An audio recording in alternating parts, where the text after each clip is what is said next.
안녕하세요. 김호준입니다. 문화예술계 블랙리스트 사건의 1심 선고가 어제 있었습니다.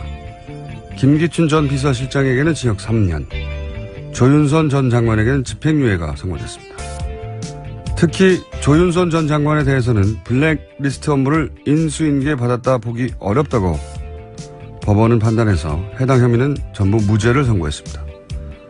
이 무죄 대목이 이해하기 어려운 것은 전임인 박전우 전 정무수석이 후임인 조윤선 전 장관에게 전화로도 만나서도 블랙리스트 업무를 설명했고 처음에 웃으면서 듣던 조 장관이 나중에는 표정이 어두워졌다고 구체적으로 블랙리스트 인수인계에 대해 진술을 했다는 겁니다. 전임이 인수인계했다고 하는데 후임이 안 받았다는 게 저는 이해가 안 갑니다. 엇갈리는 진술이 있긴 합니다. 정관주 전 문체부 1차관은 조 전 장관에게 보고했다면 지원 배제 업무가 중단될 수도 있었는데 그러지 못해서 후회된다는 진술을 했습니다. 하지만 그 진술은 자신은 보고하지 않았다는 것이지 그 누구도 조 전 장관에게 블랙리스트 업무를 인수인계하지 않았다는 말이 아니지 않습니까? 또 자신이 보고를 했다면 중단될 수 있었을 텐데 하는 것은 실제로는 실행되지 않은 자신만의 생각이고 후회지. 그게 어떻게 조 전 장관이 그 업무에 책임이 없다는 근거가 될 수 있는지. 조윤선 전 장관 블랙리스트 혐의 무죄. 이거 저만 이해가 안 가는 건가요? 김어준의 의문이었습니다.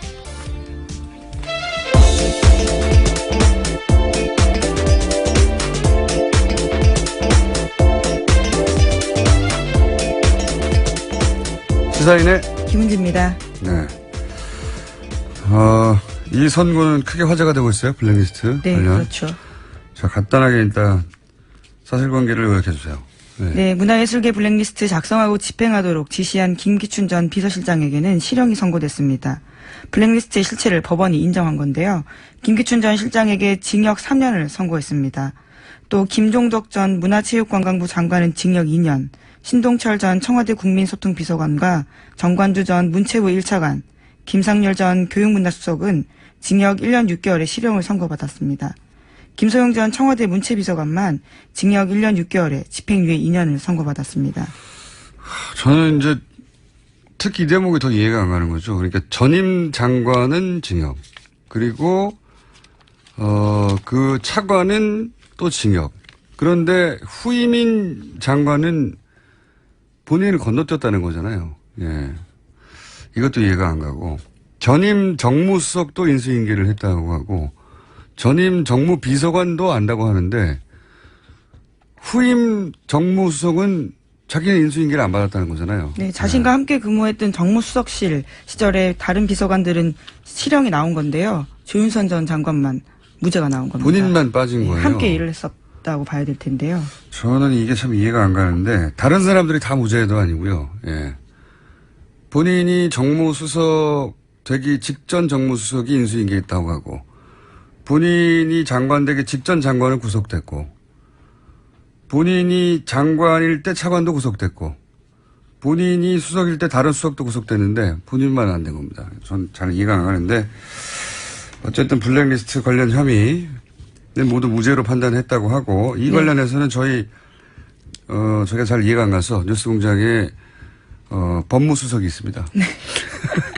법무수석이요? 네. 네네. 이정렬 전 판사님. 부장판사 출신쯤 되면은, 예, 요 사안에 대해서 궁금증을 풀어주실 수 있을 것 같아서 저희가 잠시 후에 미디로 연결해 보겠습니다. 근데 많은 분들이 이해가 잘 안 가는 것 같아요. 예. 왜 무죄인가 하는 기사도 그래서 많이 나왔어요. 네, 재판부가 그 관련 간략하게 설명했습니다. 말씀을 좀 드리자면요. 조윤선 전 장관이 정무수석 부임 당시 비서관들과 공모해서 지원 배제를 승인했다고 보기에 부족하고, 정무수석실이 관여를 했다고 해도 보고를 받거나 관련 지시를 했다고 인정하기에 부족하다. 그러니까 증거가 부족하다라는 취지의 이야기를 했습니다. 아니, 이게 본인이 정무수석이 되기 이전에 계획되고 실행된 거죠. 하지만 본인이 있는 동안도 계속 실행이 됐거든요. 예. 그러니까 본인이 승인할 필요가 없죠.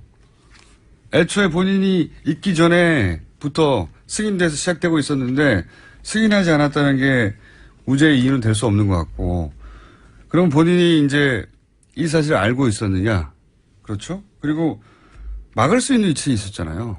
네, 거기다가 지난 4월달에 문화체육관광부 직원들이 나와서 직접 증언한 바도 있는데요. 조윤선 장관이 보고를 받고 이 정도냐라고 그 반응을 보이면서 블랙리스트 하지만 정책을 중단하진 않았다라는 증언도 나온 바가 알고도 있거든요. 있었고 사실은 지금 구속된 차관이나 장관이 아니라 그 밑에 직원들로부터 보고를 받았다는 얘기, 그 증언도 문체로부터 나왔는데 왜 그런 증언들은 이렇게 중요하게 취급이 안 된 건지. 주무장관이었기 때문에 막을 수 있었잖아요. 그 전에는 정무수석 때는 정말 승인도 하지 않았고 제대로 보고도 받지 않았다고 칩시다. 주무가 아니어서. 문체부 장관은 주무잖아요. 주무.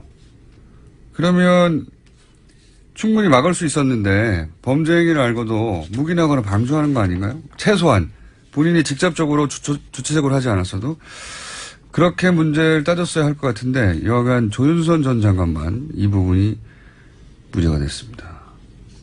잘 이해가 안 가는데 잠시 후에 법률적인 부분은 따져보기로 하고요. 그래서 언론들이 왜 무죄인지 각자 자기들 나름대로 해석을 내놓고 있는데 뭐 사실 크게 와닿지는 않아요. 네.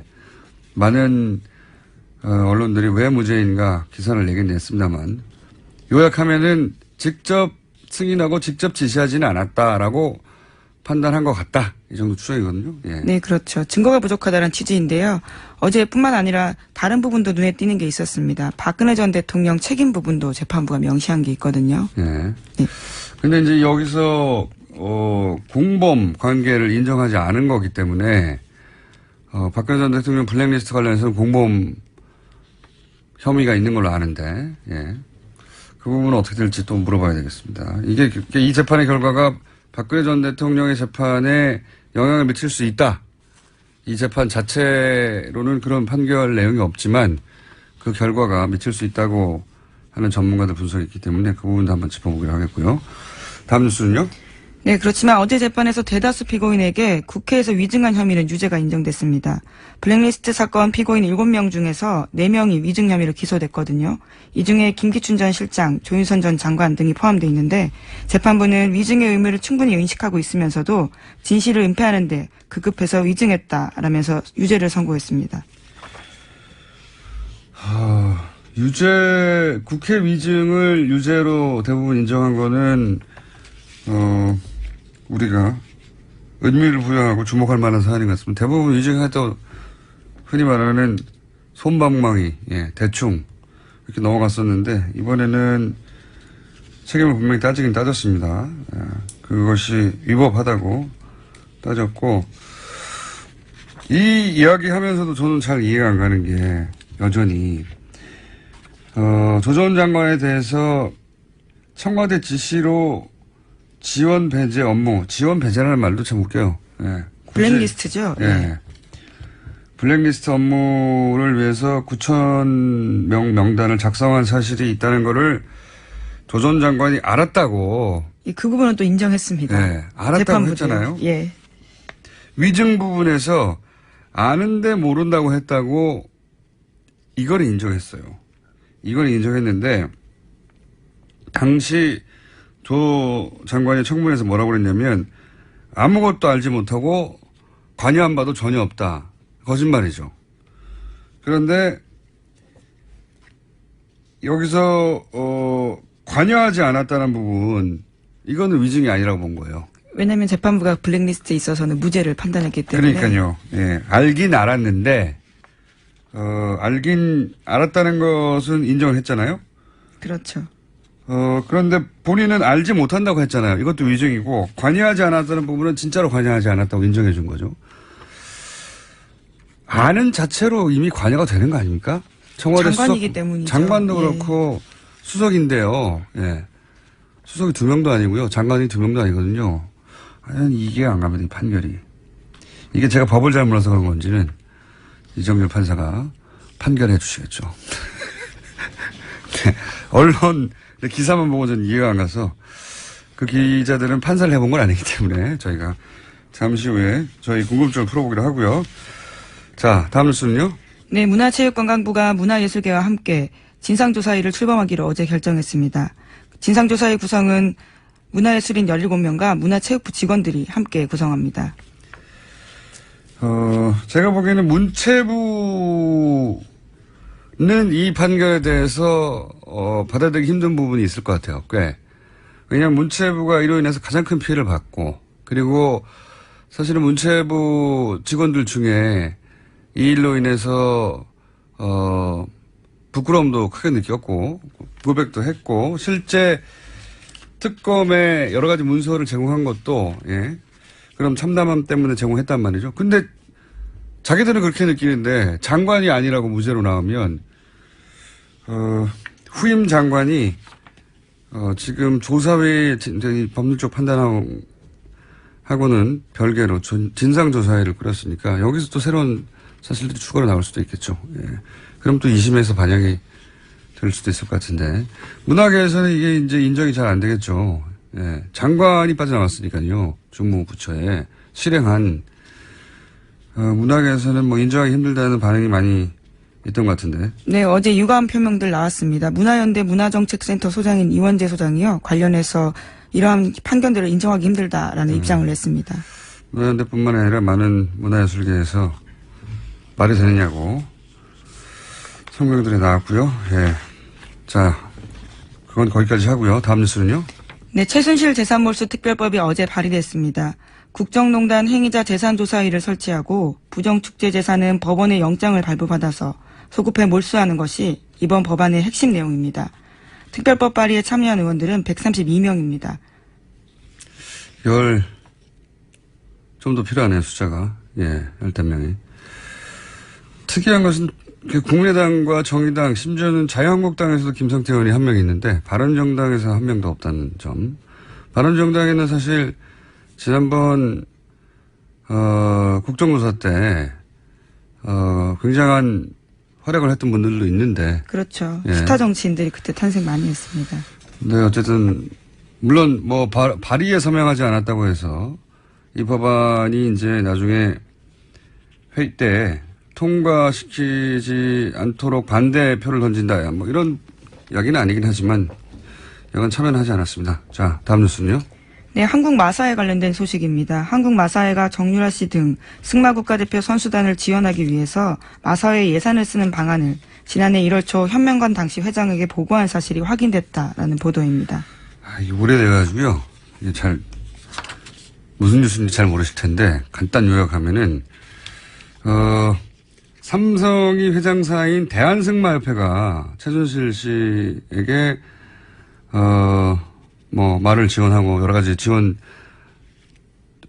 계획이 있었다는 건 이제 확실한데 밝혀졌는데, 그런데 마사회는 상관없다고 그랬거든요. 계속 부인했었어요. 우리는 상관없다고. 그렇죠. 계속해서 그런 입장이었습니다. 네. 근데 이제 마사회 회장도 삼성 출신이란 말이죠. 현명관 당시 회장. 여기서는 계속 우리는 최순실, 정유라 지원한 적 없다고 했는데 알고 봤더니 처음에는 1,000억대, 나중에는 몇백억대, 나중에는 최종적으로 몇십억대 지원 계획이 있었던 거죠. 예. 예, 계획이 있었던 거고 정유라 지원 계획이 실제 있었다는 거고, 그리고 이게 실행되지 않은 이유는 이제 마사회에서 박재홍 전 국가대표 감독. 네, 예. 승마단 감독입니다. 이 감독을 정유라 지원을 위해서 독일에 보냈어요. 근데 이분이 갔다가 보니까 정유라 가르치는 건 못 해먹겠다고 귀국을 했거든요. 여러 가지 이유로. 아니 다른 선수들은 하나도 없고 선수라고 하면 정유라는 훈련도 안 하고 지원도 없고 그리고 돈은 중간에서 빼먹고 이분이 귀국을 했어요. 귀국을 해서 항의를 했단 말이죠. 이 문제. 그 문제가 불거지기 시작하자 그 지원 대책이 실행에 옮겨지지 못한 것이지, 그렇게 실행에 옮겨지지 못하자 우리는 한 적이 없다고 부인하고 있었는데 이제 계획이 있었다는 사실이 확인된 거죠. 예, 해당 문건이 나온 겁니다. 그러니까 뭐 한마디로 말해서 대한승마협회, 마사회, 말과 관련된 모든 기관들이 정유라 지원을 위해서 계획을 가지고 있었다는 그런 이야기입니다. 그게 계속 부인했는데 증거가 나왔다는 얘기입니다. 예. 전방위로 정유라 선수 하나를 왜 지원했겠어요? 그거는 최순실 혼자만의 힘으로 됐겠는가? 당연히 박근혜 대통령의 뒤에서의 승인이 있지 않겠는가? 뭐 이런 그런 입증하기 위한 물증 하나 더 나온 거죠. 예. 자, 잠시 후에 저희가 바로 이정열 판사 연결해야 되기 때문에 오늘 좀 짧게 해야 될 것 같은데 제목 정도만 체크하고 넘어갑시다. 예. 네, 박근혜 전 대통령의 청와대에서 직무정지 중에도 업무 추진비를 하루에 800만 원꼴로 썼다라는 보도도 나왔습니다. 지금 현 정부는요? 예, 현 정부 같은 경우에는 하루에 760만 원 정도 차이가 납니다. 예. 출범 초기에 매일매일 일하는 정부보다 직무 정지됐을 때 돈을 더 많이 썼다는. 네, 예. 그렇죠. 814만 원 꼴입니다. 평균. 예. 근데 이건 액수가 문제가 아니고 돈을 어디다 썼냐 이거죠. 지금 현 정부는 돈 쓰는 게 다 확인이 되는데. 예, 계속 공개하고 있습니다. 매일매일 확인이 되거든요. 어디다 얼마 썼고. 이 814만 원은 액수도 직무 정지된 당시 청와대로는 많지만 많은 게 문제가 아니라 돈을 어디다 썼는지를 모른다는 거예요. 예, 대통령 기록관으로 이관해서 내역을 확인할 수 없는 상황입니다. 어디다 썼을까요? 네. 자, 다음 뉴스 제목 정도 체크합시다. 예. 네, 홍준표 자유한국당 대표가 담배값 인하에 대해서 발언을 다시 한번 했습니다. 그러자 당내에서도 반발이 있습니다. 담배값 인하는 사실은 원내에 있는 의원들은 이게 분위기가 안 좋다는 게 느껴지거든요. 사실 이 기분이 나쁜 겁니다. 기분이. 그러니까 그 담배값을 인상한다면 기분이 좋아야 되잖아요. 흡연자들은. 그런데 아니 우리를 뭘로 보고 이렇게 이랬다 저랬다 하나 기분이 나쁜 거거든요. 우리를 바보 취급하나 사람들이 그 정서적 반응을 잘 이해 못하는 게 있는 거고 또 하나는 홍준표 대표의 힘을 빼는 거죠. 예, 왜냐하면 이제 곧이어 지방선거가 있기 때문에 여기서 힘을 빼놓지 않으면 홍준표 대표가 주도해서 지방선거에서 이제 친박 진영에 공천이라든가 이런데 너무 크게 하여튼 힘을 빼깁니다. 네, 요 얘기는 하다 말아야 되겠네요. 나중에 한번 좀 다루기로 하고요. 여기까지 하겠습니다. 네, 시사인의 김은지였습니다. 감사합니다. 자, 바로 이어서 저희가 궁금했던 이정열 판사님을 연결해가지고 조윤선 전 장관의 집행유예 건에 대해서 왜 이렇게 된 건지 좀 여쭤보겠습니다. 안녕하십니까 판사님? 안녕하십니까. 네, 전 뉴스공장의 법무수석으로서 무슨 말씀이에요? 저 영장 해설 뭐라고 하시는 영장 전담 해설이라고 하시네요. 왜 갑자기?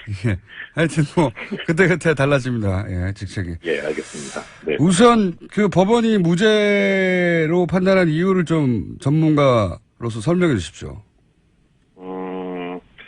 일단 조윤선 전 장관에 대한 부분을 보면 지금 그러니까 큰 틀을 먼저 말씀을 드릴까요? 아니면 그 부분만 먼저 말씀을 드릴까요? 큰 틀부터 말씀해 주십시오, 그러면. 일단 지금 이 사건에서 그 큰 틀에서 재판부가 이 사건을 보고 있는 시각이 그대로 드러나고 있는 부분이 있습니다. 네. 그러니까 양형 부분에서 나오는 이야기인데. 양형, 쭉, 이 사건의 본질에 대해서 재판부가 판단을 하기를 이게 그 직업 공무원 제도를 위반을 했다. 그 다음에 문화예술 활동, 문화 창작의 자유를 이제 침해했다. 이런 얘기를 쭉 하면서 마지막에 뭐라고 하냐면, 다만 이 피고인들이 보수주의를 표방한 대통령을 보좌하는 정무직 공무원들이어서 문화예술계가 지나치게 좌편향되어 있다는 인식에 따라 이거를 단기간에 바로잡겠다는 의욕이 지나쳐서 범행에 이른 것으로 보인다. 그래서 이게 특정 개인 등의 사익 추구를 목적으로 국가 권력을 남용한 다른 국정농단 범행과는 성격이 분명히 다르다. 아하. 이렇게 지금 판단하고 있어요. 아하. 그러니까 이것은 이제 재판부가 그야말로 이 부분에 대해서 어떤 그 사익 추구가 아니기 때문에 국정농단이라고 하는 것을 아주 가볍게 보고 있는 거죠. 이 블랙리스트라고 하는 것을. 그렇군요. 오히려 돈 때문에 그랬으면 이해가 할 만한데 이런 확신범이 제일 무서운 거 아닙니까? 국가적으로? 당연하죠. 그러니까 이 사건을 보는 인식 자체가 지금 재판부가 잘못돼 있어요. 아예. 그렇구나. 그 다음에 두 번째로 나오는 이 재판부 인식 잘못의 부분이 이게 지금 저는 이제 재판부의 보도자료를 보고 있는데요. 이게 보통은 이런 얘기를 안 하는데 보도자료에 이런 얘기가 나옵니다. 이 사건에 있어서 그 노태강 전 국장을 이제 해임하는 부분, 그 부분에 있어서는 대통령의 공범이다. 박근혜 전 대통령의 공범인데 해임은 공범인데. 네, 그 이외의 부분에서는 특히 이제 문화예술계 지원 배제 부분에서는 공범 인정하기 부족하다. 아하. 얘기를 하고 최순실은 전부 다 공범이 안 된다. 그거를 별도의 보도자료를 냈어요. 그래서 뭐 굳이 이렇게까지 하나. 그 다음에 이제 또 하나 그러면 그 얘기는 박근혜 전 대통령이 블랙리스트와 관련해서는 공범이 안 된다고 이 재판부는 판단한 거죠.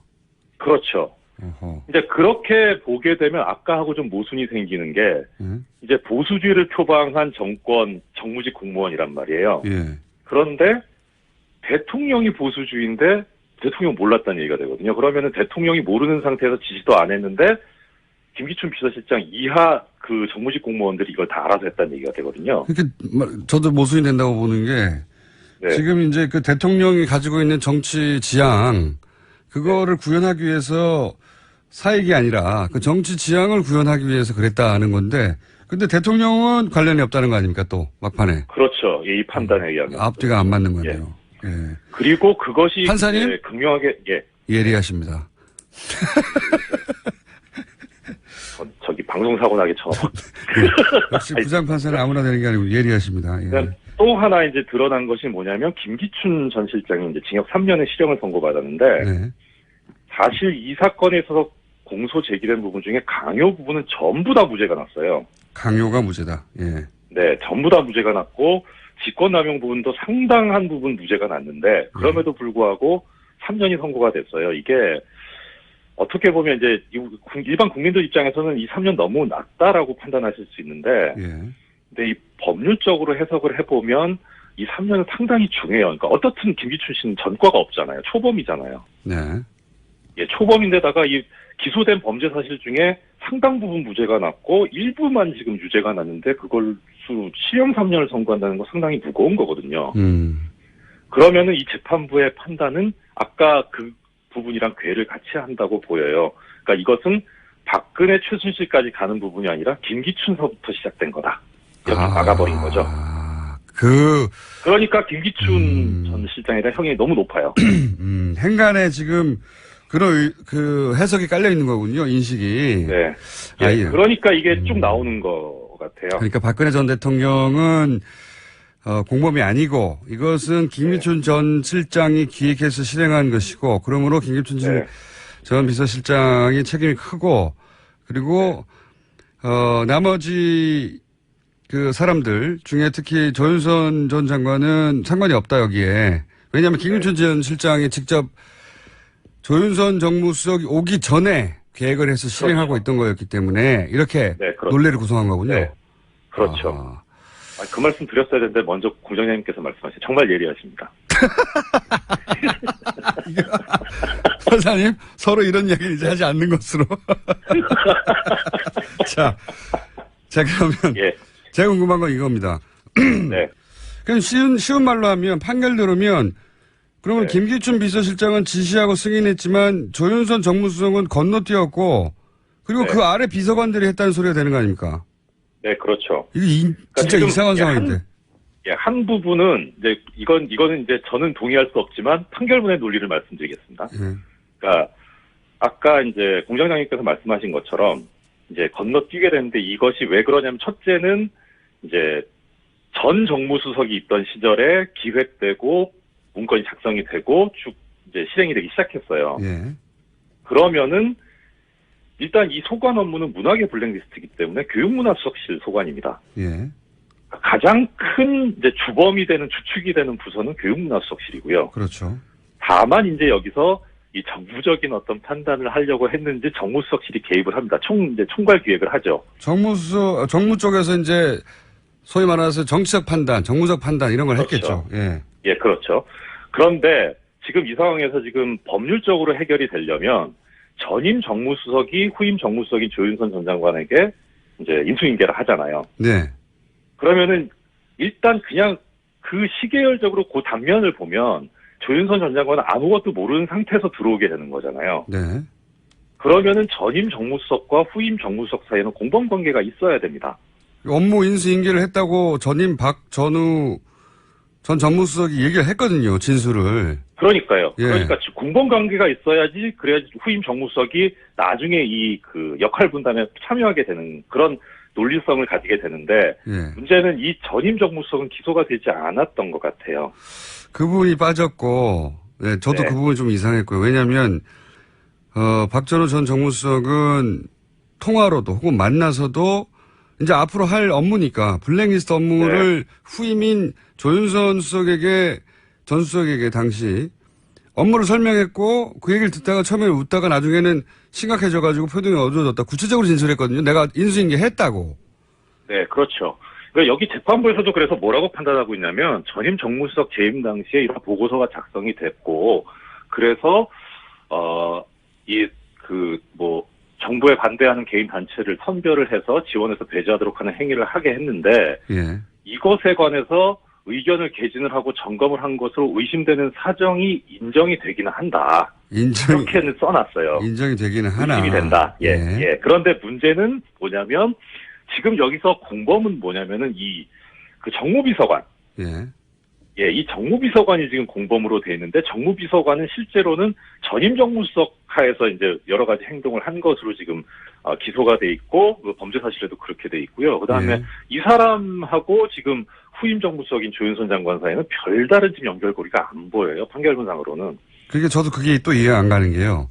네. 전임 정무수석도 블랙리스트를 인수인계했다고 하고 그리고 그 정무 비서관도 여기에 혐의가 있고 그리고 네. 특히나 전임 문체부 장관도 구속이 되고 그리고 문체부 차관도 구속이 됐는데 오로지 조윤선 정무수석과 조윤선 문체부 장관만 건너뛰었다고 이게 이야기가 되는 거거든요. 쏙 빠져서. 그러니까 예, 법률적으로 보면 전임 정무수석이 이 지금 공범관계 고리에서 빠져 있는 것이 그러니까 기소 단계에서 그렇게 된 것 같긴 한데 예. 그것이 지금 법률적으로 보면 무죄가 나오게 되는 가장 큰 원인이었던 것 같고 고리가 그것보다 빠졌다. 더 큰 거는 더 큰 거는 지금 이것을 그러니까 어느 한 순간 시간마다 단편적으로 보게 되면 그런 판단이 가능할 수도 있어요. 있지만 그런데 크게 보면 이 조윤선 전 장관이라는 사람은 박근혜 대통령 후보 시절부터 여기에 관여하고 있는 사람이잖아요. 그러니까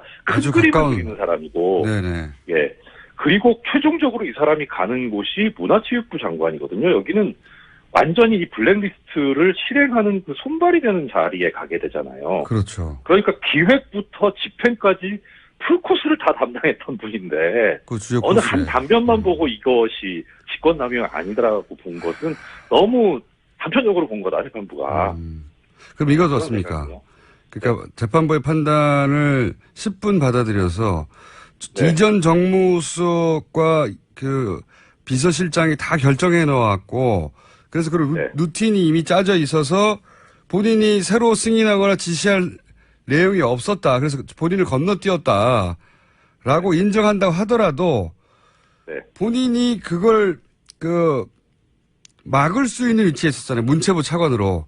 그러니까 네, 알았다는 맞아요. 것까지는 재판부도 인정을 했으니까 적어도 범죄 행위가 자신의 주무부처에서 실행되고 있으면 적어도 그거를 방조한 죄는 물어야 되는 거 아닙니까?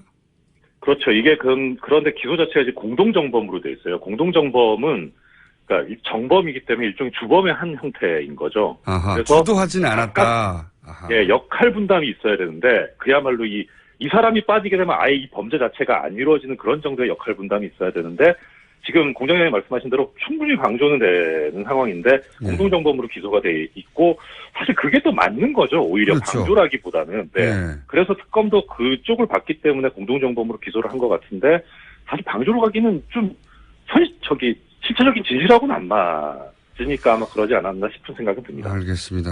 네. 그런 허점들이 있고 기소 단계에서 약간 허점이 있었고 그리고 재판부가 이거 너무 협소하게 판단한 게 아니냐라고 이제 네, 그렇죠. 지적을 하신 거군요. 그리고 이 결과로 박근혜 전 대통령의 공범 혐의를 입증하는데도 어려움이 좀 생겼다. 그런 말씀이십니까? 일단 너무 이례적으로 재판부에서 박근혜 전 대통령이나 최순실 씨의 공범관계가 인정이 안 된다는 보도자료를 낸 게 이례적이긴 한데 일단은 이 사건은 블랙리스트 관련해서 김기춘 전 비서실장을 필두로 한 그 비서실과 문체부에 관련된 사람들에 대한 재판이었기 때문에 박근혜 전 대통령이나 내지는 최순실 씨가 이 블랙리스트 작성에 관여하게 되는 부분에 있어서 어떤 역할을 하는지에 관한 그런 심리는 사실 중요하게 이루어지지는 않거든요. 알겠습니다. 오늘 여기까지 듣고요. 예. 예리하셨다는 말씀을 남기고 또 조만간 요건에 대해서 다시 한번 연결할 기회가 있지 않을까 저는 싶습니다. 왜냐면은 문화계에서 반발이 심하거든요. 네. 오늘 여기까지 듣겠습니다. 네. 감사합니다. 네, 고맙습니다. 네. 이정열 전 판사님이었습니다.